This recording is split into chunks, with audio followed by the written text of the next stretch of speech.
certainly always pleased to welcome the guys from Coldwell Banker. They are here. Yeah, maybe we're live again here. Yeah. They are the men, and they are the folks with answers. Yeah. We all have lots of questions about real estate. It's complicated, buying houses, all that kind of thing.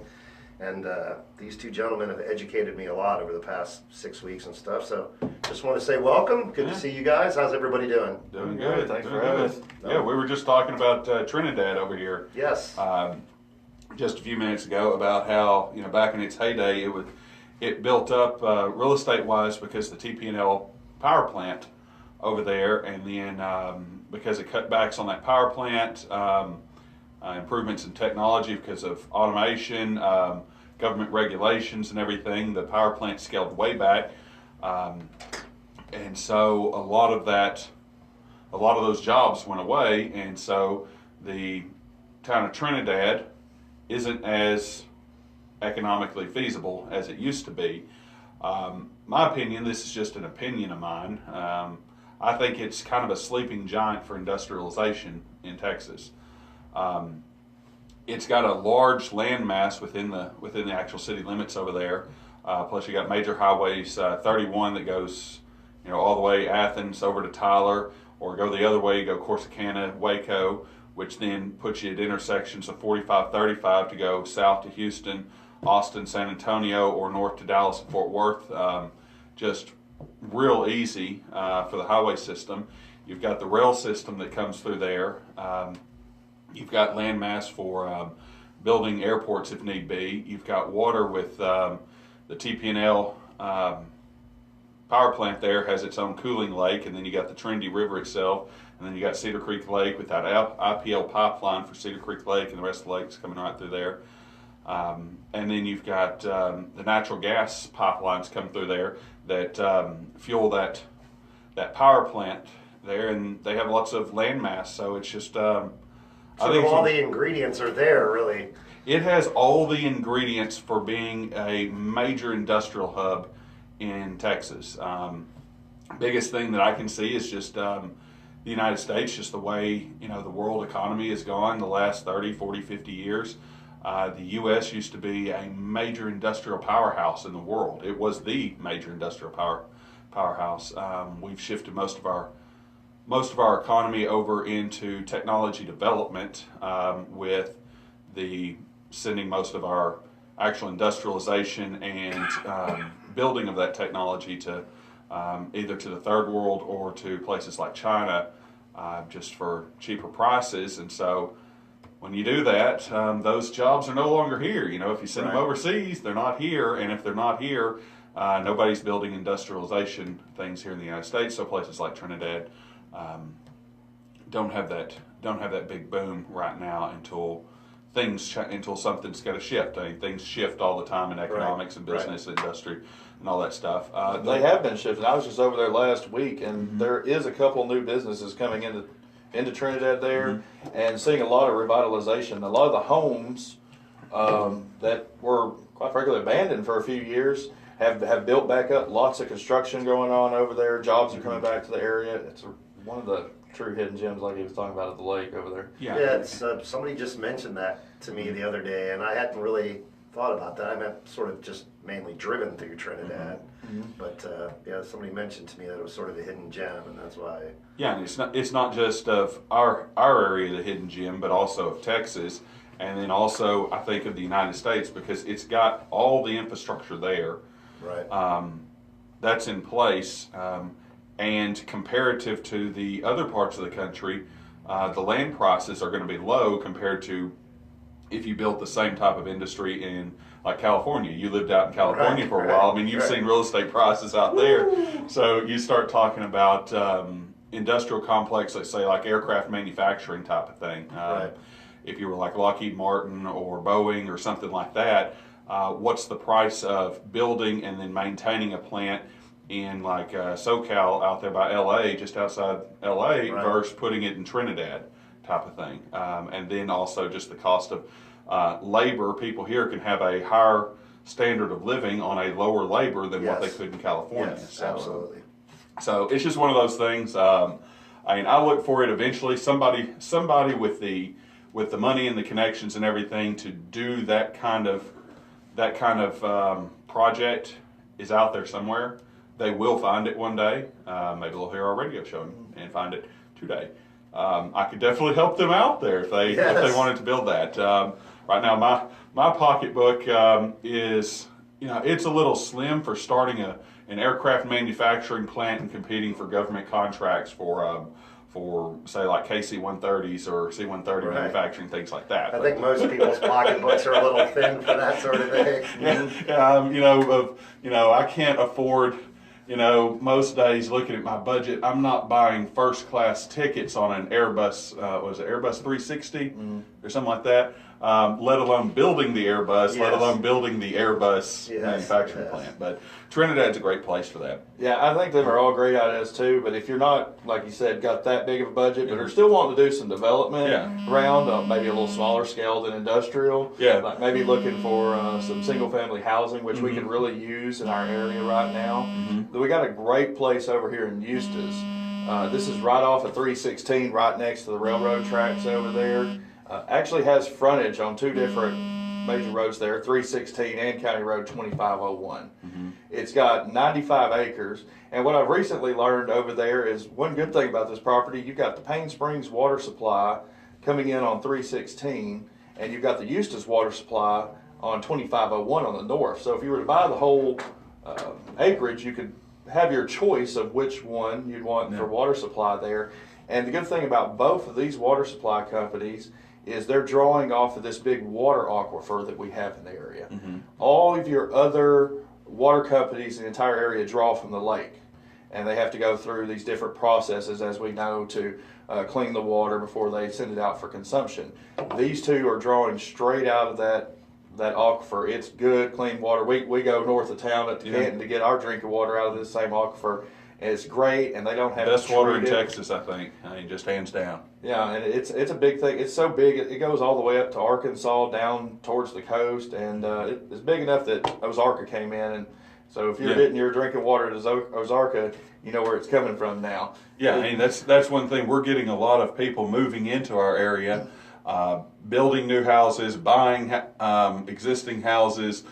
People are selling their houses and moving up, changing lifestyles and everything because, we may not have Trinidad developing out today, but Dallas is hopping, and those jobs are moving into Texas. People are moving here en masse, and so if you don't believe it's growing, just get out on 334 in the morning and see that traffic. And one thing that our area has is so much of the area has access to water to supply your house, and which is a big thing. No water, no people.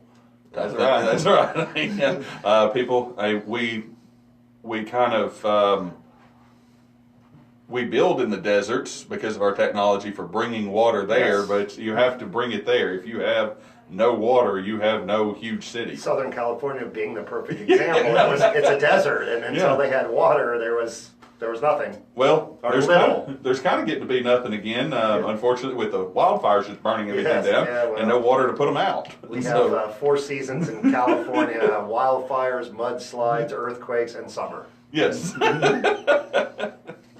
Yeah, speaking of water, another property I want to talk about today is not good for its drinking water per se, although they do got excellent drinking water. They have excellent drinking water. But it's good for looking at water. It's on the waterfront over here. Okay. And this one's over at 139 Dolly Drive, and this is in Lundyland. This is located kind of in the Payne Springs area here. It's going to have a Maybank address technically, but it's going to be in Payne Springs, and I think it's Eustis School District. I believe it's a Eustis School District area. We like to, keep it mix and match there for some of these houses. Right, but Maybank, but not with the Maybank zip code, different zip code as well. But we can help you straighten all that out if you have any questions about it.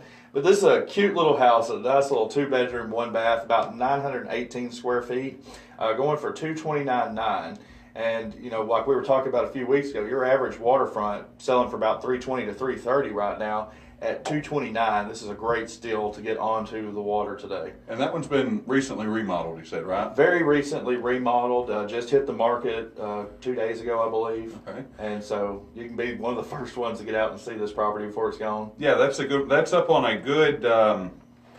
That's going to be a good. We're going to consider that a cove, probably, because that's not a channel. That's going to be It's going to be a cove. It's not the biggest cove on the lake. I'd say it's probably about a medium-sized cove. Medium-sized. So you've got good protection, relative speaking, for your watercraft there, but you're easy just out there to the main lake. Yeah. And the cove's big enough that when we talk about it, it's not one of these little things that you can throw your fishing pole right across to the other side. You can actually get out and jet ski and play on your boat out in this cove. Yeah, I mean, you're going to have to jet ski with the fishing pole across to be able to throw it on the shore, the other side. So, or catch a big fish, he'll haul it over there. Yeah, I tell you, on the way here, the fish must be biting because right when we came across over by, I forget what it's Caney Launch there. Yeah, Caney Launch right right there. by the bridge. There was 5 bass boats right at the bridge, and I don't know how many other trailers lined up The out there. whole parking lot there at the launch just looked full of trucks and trailers. So the fish are apparently biting. So now's the time to get that waterfront house. Yeah, with this cooler temperature this morning, it probably is making them move on up. Mm-hmm. So yeah, if you're looking for a private fishing dock, here you go. This is your opportunity. That's it. Already has a fishing pier there. Yeah.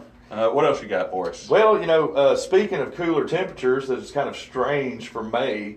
I love coming it. in this morning. I know you do, and we're expected to have these cooler temperatures throughout the weekend here. Maybe a little less rain. Only I'm like an Alaskan Malamute. You put me above 75 degrees, and I'm just dying in a corner from heat stroke. So, yeah. But if you want to get this next house over here at 8451 County Road 4131, this is in the R&R Ranchettes over in the Kemp location there. 3-bedroom, 2-bath, 2,076 square foot home. And just noticed this morning on its write-up, wood burning fireplace. wood burning fireplace. You can, go over there and try that out one more time before the end of the season. Or you know what? Get an early buy for this coming winter. Yeah, that'd be a good one. This is a great area over there. Nice property to go look at. It's sitting on a full acre. It's kind of secluded. Mm-hmm. Good getaway, and still close to the highways. If you were commuting back and forth to Dallas, this would be a good property for you. How much do they get into that one for? I believe this one was running for $114,900.